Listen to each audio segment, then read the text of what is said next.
मी गेली 18-20 वर्ष इव्हेंट इंडस्ट्रीमध्ये बिलॉंग करते. I am the founder of R Planners आणि माझं स्वतःचं व्हेंचर मी इव्हेंटमध्ये चालू केलेलं आहे. सो ते सगळं करत असताना सुद्धा मी नवीन नवीन कोर्सेस केले. मी स्वतः व्हॉइस ओव्हर आर्टिस्ट आहे. सो मी व्हॉइस ओव्हर ट्रेनिंग घेतलं. मी बरेच बॅकएंडला व्हॉइसिंग दिलेले आहे, ॲडव्हर्टाइजमेंटला दिले आहे, ई लर्निंगला दिलेलं आहे.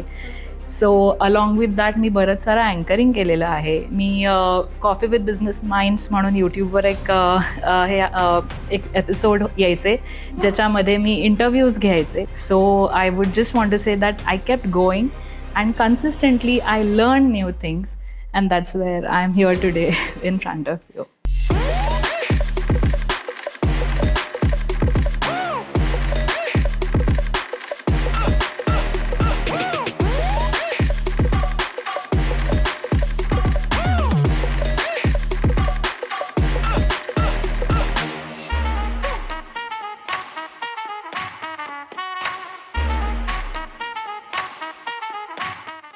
नमस्कार, मी advocate Neera Dhadge, founder of Pune women's club, तुमचं सहर्ष स्वागत करत आहे पॉडकास्ट विथ नीरामध्ये. इतक्या छान आणि सुंदर महिलांना भेटल्यानंतर मला तर हवेतच गेल्यासारखं होतं आणि इतके त्यांचे विषय ऐकल्यानंतर, इतक्या गोष्टी शिकायला मिळाल्यानंतर सुद्धाही मला असं वाटायला लागतं की अजून काय शिकू शकतो, याही क्षेत्रात मी पदार्पण केलं पाहिजे असं मला तरी नक्की वाटतंय. तुम्हाला टीव्हीच्या पलीकडे बघून काय वाटतंय हे ऐकून घ्यायला मला जरूर आवडेल. नक्की खाली आम्हाला कमेंट्समध्ये कळवा की ह्या ज्या पर्सनॅलिटी आमच्या बरोबर येत आहेत त्या तुम्हाला कशा वाटतात. आजच्या ज्या पर्सनॅलिटी आपल्या बरोबर आहे त्यांची ओळख करून द्यायला मला अत्यंत आनंद होत आहे. राजश्री पोटे मॅम, खूप छान वाटतंय तुम्हाला आज इथे बघून थँक्यू सो मच. इतक्या सुंदर दिसत आहात तुम्ही. तुमच्या कारकिर्दीबद्दल पण आम्हाला ऐकायचंच आहे, पण त्याआधी welcome to our show. Thank you. Please तुमची आमच्या ऑडियन्सला ओळख करून द्याल. नक्कीच. नमस्कार. सगळ्यात पहिले thank you very much. I am on this platform right now. माझं नाव राजश्री पोटे आणि मी गेली 18-20 वर्ष इव्हेंट इंडस्ट्रीमध्ये बिलॉंग करते. मी मूळची मुंबईची आहे आणि पुण्यात येऊन तरी मला 15 वर्ष झालेली आहेत. सो तो प्रवास माझा कसा झाला हे मला नक्कीच डिस्कस करायला आवडेल. आणि मुंबईमध्ये वाढलेली मी आणि 15 वर्षात पुण्याने मला जेवढं काही लर्निंग्स दिलेलं आहे त्याच्याबद्दल खरंच मलाच खूप आनंद वाटतो की प्रत्येक सिटी आपल्याला काहीतरी नवीन शिकवत जाते. सो त्याच्यामुळे येस. आणि coming back to event, so I am the founder of R Planners आणि माझं स्वतःचं व्हेंचर मी इव्हेंटमध्ये चालू केलेलं आहे. बरोबर. Yes. So we do corporate events, wedding planning आणि सोशल इव्हेंट्स आणि स्पोर्ट्स इव्हेंट्स आम्ही सगळे करतो. मस्त मस्त. इतकं सगळं करत असताना आणि आतापर्यंत तुमचा इतका मोठा प्रवास झालेला आहे. ऑलमोस्ट 18 to 20 इयर्स तुम्ही या क्षेत्रामध्ये काम करताय. त्याच्याच बरोबर खूप साऱ्या गोष्टी तुम्ही आतापर्यंत अचीव्ह केलेल्या आहेत. त्यांच्याबद्दल आम्हाला ऐकायला आवडेल. नक्कीच. ॲक्च्युली जसं मी आत्ता म्हणाले 18-20 वर्ष कॉर्पोरेट इंडस्ट्रीमध्ये काम केलंय. जरी मी इव्हेंट इंडस्ट्रीमध्ये बिलॉंग करत असले तर एक छोटासा अनुभव मला सांगायला आवडेल की पूर्वी पिक्चर बघताना पिक्चर सगळेच बघतात, पण त्याच्या मागे काय कसं काम करत असतील ते किंवा प्रोडक्शन कसं होत असेल ह्याच्यात मला फार क्युरिओसिटी असायची. त्याच्यामुळे मी इव्हेंट मॅनेजमेंटचा कोर्स ॲक्च्युली केला की प्रोडक्शनमध्ये एक्झॅक्टली काय होतं. एवढे मोठे मोठे स्टेज बांधतात, कोरिओग्राफी असते, सो हे सगळं. सो हे करण्यासाठी मी इव्हेंट्स इंडस्ट्री जॉईन केली. त्याच्यानंतर फॉर्च्युनेटली मला वेगवेगळ्या क्षेत्रामध्ये काम करण्याची अपॉर्च्युनिटी मिळाली. So B it media industry, B it IT sector, B it even HR sector for that matter आणि स्पोर्ट्स इंडस्ट्री. ह्या अनेक वेगवेगळ्या क्षेत्रात काम केल्यामुळे मला एक वेगळाच अनुभव आणि माणसांची सायकोलॉजी हे समजून घ्यायला खूपच मोठी अपॉर्च्युनिटी होती, which is now helping me to actually utilise that psychological fact while I am talking to any client. बरोबर. सो हे सगळं अचीवमेंट करताना मला मुलगी झाली. सो पुण्यात जेव्हा आले तेव्हा I came to a new city, Mumbai to Pune. त्याच्यात 2.5 महिन्याची मुलगी माझ्या पदरात होती आणि yet I wanted to really go on. I always had that passion of having my own company, which is our planners right now. So ते सगळं करत असताना सुद्धा मी नवीन कोर्सेस केले. I didn't stop. At just working in corporates. मी स्वतः व्हॉइस ओव्हर आर्टिस्ट आहे. सो मी व्हॉइस ओव्हर ट्रेनिंग घेतलं. मी बरेच बॅकएंडला व्हॉइसिंग दिलेले आहे, ॲडव्हर्टाइजमेंटला दिले आहे, ई लर्निंगला दिलेलं आहे. सो अलॉंग विथ दॅट मी बरंच सारं अँकरिंग केलेलं आहे. मी कॉफी विथ बिझनेस माइंड्स म्हणून यूट्यूबवर एक एपिसोड यायचे, ज्याच्यामध्ये मी इंटरव्ह्यूज घ्यायचे. अरे वा. सो असे बरेच वेगवेगळे अनुभव मी घेतले, ज्याच्यातनं मी ग्रो होत गेले. आणि त्याच्यामुळे आज आय थिंक जे काही मी आहे ते मुंबई आणि पुण्यात येऊन जे काही मी शिकली आहे. So I would just want to say that I kept going and consistently I learn new things, and that's where I am here today in front of you.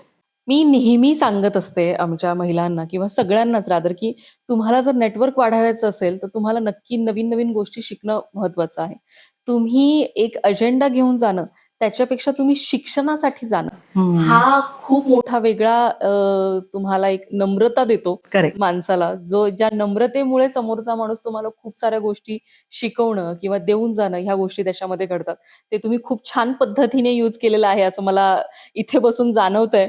कारण इतक्या सगळ्या क्षेत्रांमध्ये एकत्र काम करणं किंवा नवीन नवीन गोष्टी शिकत राहणं ह्याच्यासाठी खूपच कन्सिस्टन्सी लागते, Right. जी की तुमच्यामध्ये आहे. आणि खूप छान वाटतंय तुमच्या बरोबर बोलून आता मला. स्पोर्ट्स इंडस्ट्रीमध्येही तुमचा काही अनुभव आहे आणि एका फाउंडेशनशी तुम्ही रिलेटेड आहात, त्याच्याबद्दल आम्हाला ऐकायला आवडेल. Yes. So M Sports Foundation नावाचं आमचं ऑर्गनायझेशन आहे, ज्याच्यामध्ये आम्ही आदिवासी पाड्यातल्या मुलांसाठी बरंच काम करतो. ओके. सो टिपिकली तिथे लाईट फॅसिलिटी नसतात किंवा मुलांना येण्याची खूप इच्छा नसते शाळेमध्ये शिकायला, म्हणून आम्ही स्पोर्ट्स इक्विपमेंट्स देऊन त्यांना शाळेत येण्यासाठी प्रवृत्त करतो. मग त्याच्यासाठी आता गावाच्या पलीकडे जर ते राहत असतील तर ब्रिज बांधणं, वॉशरूम्स बांधणं, लाईट फॅसिलिटीज करणं आणि त्याच्या उपर स्पोर्ट्सचं इक्विपमेंट्स देऊन त्यांना तिथे कसं स्पोर्ट्स थ्रू आम्ही पुल करू शकतोय एज्युकेशनसाठी, ह्याचा आमचा प्रयत्न चालू असतो. कोविडमध्ये पण आपण दररोज 2,500 मुलांना म्हणजे मुलांना आणि आदिवासीतल्या लोकांना जेवण देत होतो. माझा भाऊ Ajit Kulkarni, he is into this for past 30 years. So ते स्पोर्ट्स इव्हेंट्स करतात, वर्कशॉप्स करतात आणि मी त्यांना मॅनेजमेंट आणि प्लॅनिंग एक्झिक्युशनमध्ये हेल्प करते. So that is how we collaboratively work for foundation and sports development. Typically आपण बरंच सारे कॉमनवेल्थ ॲथलीट्स प्रोड्यूस केलेले आहेत आणि आता रिसेंटली ऑलिम्पिकसाठी पण एक ॲथलीट निवडलेली आहे, शौर्य आंबुरे म्हणून. येस. खूपच मला ह्या गोष्टीवर बोलायला आवडेल, पण स्टील आपण आर इव्हेंट्स बद्दल मला तुमच्याकडून ऐकायला आवडेल. येस. कशी कंपनी फॉर्म झाली आणि आता ती कशा पद्धतीने कारकीर्द चालू आहे? येस. सो जसं मी म्हटलं, आय वॉज ऑलवेज पॅशनेट आणि मला माझी कंपनी फॉर्म करणं फारच इंटरेस्टेड होते मी. आणि fortunately like I mentioned, I am now set after 20 years to start my company. So मागच्या वर्षी आम्ही बरीच सारी वेडिंग्ज आणि कॉर्पोरेट इव्हेंट्स केले. आणि the good part is because I was on both the side of the table. So मी ह्या साईडच्या टेबलला इंटरनली कॉर्पोरेटमध्ये काय घडतं हे मला माहिती आहे, आणि because I was on field, मला ऑन फील्ड पण कसं काम करायचं आहे त्याचा अनुभव असल्यामुळे मी ते ब्लेंड करण्याचा प्रयत्न करते. आणि आय ट्राय अँड मॅनेज की एक्झॅक्टली त्यांच्या बजेटमध्ये आपण काय एक्सपिरियन्स क्रिएट करू शकतो. बरोबर. अर्थात बजेट वाढवणं ह्याला आपण करू शकतो, म्हणजे that is definitely a part of it, but तरी त्यांच्या बजेटमध्ये बेस्ट एक्सपिरियन्सेस त्यांना कसे क्रिएट करून देता येतील अशी माझी टीम पण सज्ज झालेली आहे आता.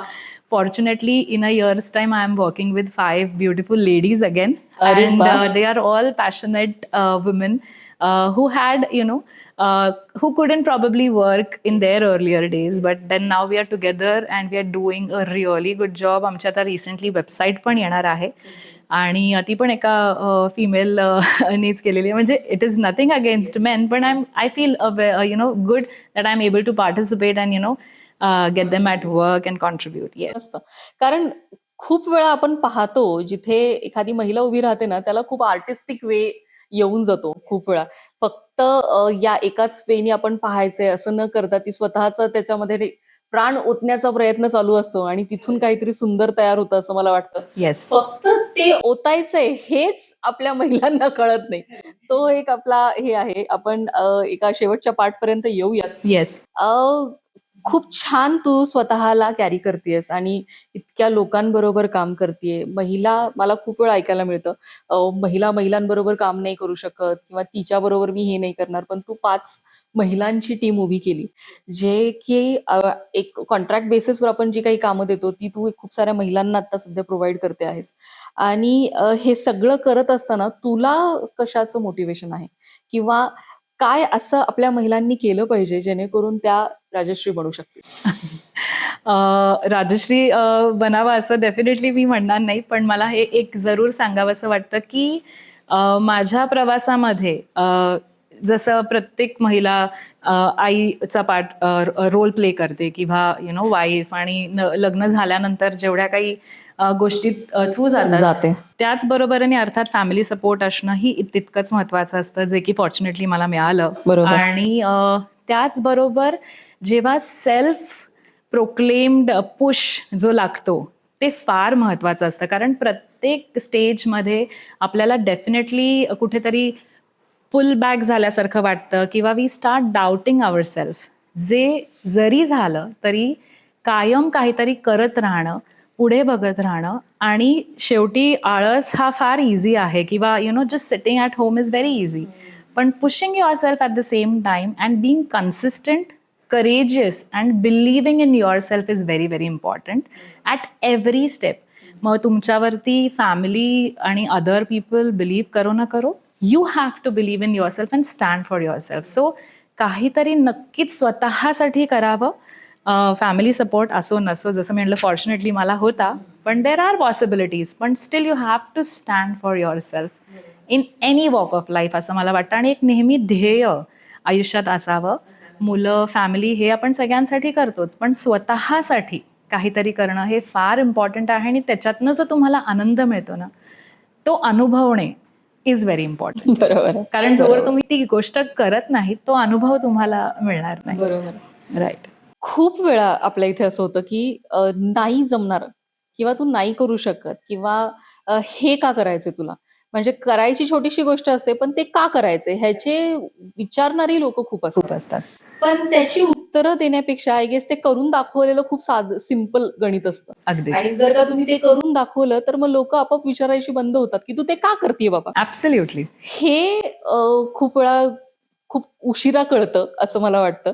आणि मुलं जाणार आहेत त्यांच्या मार्गाला किंवा फॅमिली त्यांच्या मार्गाला जाणार आहे, पण आपल्याला स्वतःला आपल्या बरोबर बसायचंय. येस. हा जोपर्यंत म्हणजे त्याची जोपर्यंत भीती नाही ना वाटत तोपर्यंत मला असं वाटतं की शांत बसणं माणसाला सोपं होऊन जातं. Absolutely. I agree to what you say. कारण स्वतः बरोबर जगता येणं हे फार इम्पॉर्टंट आहे. आणि आर प्लॅनर्समध्ये जसं मी म्हटलं, महिलांबरोबर काम करताना, आणि आय हॅव नॉट डिसाइडेड, पण फॉर्च्युनेटली म्हणा किंवा हे I have been getting associated with such woman, and I am feeling really proud.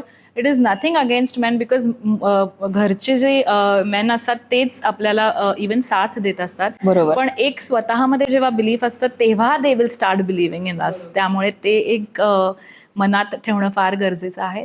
भलेही तुम्हाला वाटेल की नाही करू शकत आहे, मग काहीतरी नवीन शिका, तुम्ही काहीतरी करा, पण don't give up. That is what is important. जसं आपल्या राजश्री मॅडम म्हणतायत की गिव्ह अप नका करू, कन्सिस्टन्सी ठेवा, करेजियस राहा, एकदा उतरून तर पहा, एकदा उतरल्यानंतर कळेल काय होतंय ते. थँक्यू सो मच मॅम, आज तुम्ही इथे आल्याबद्दल आणि आमच्या ऑडियन्सला इतका छान पॉडकास्ट दिल्याबद्दल. Thank you so much. My pleasure.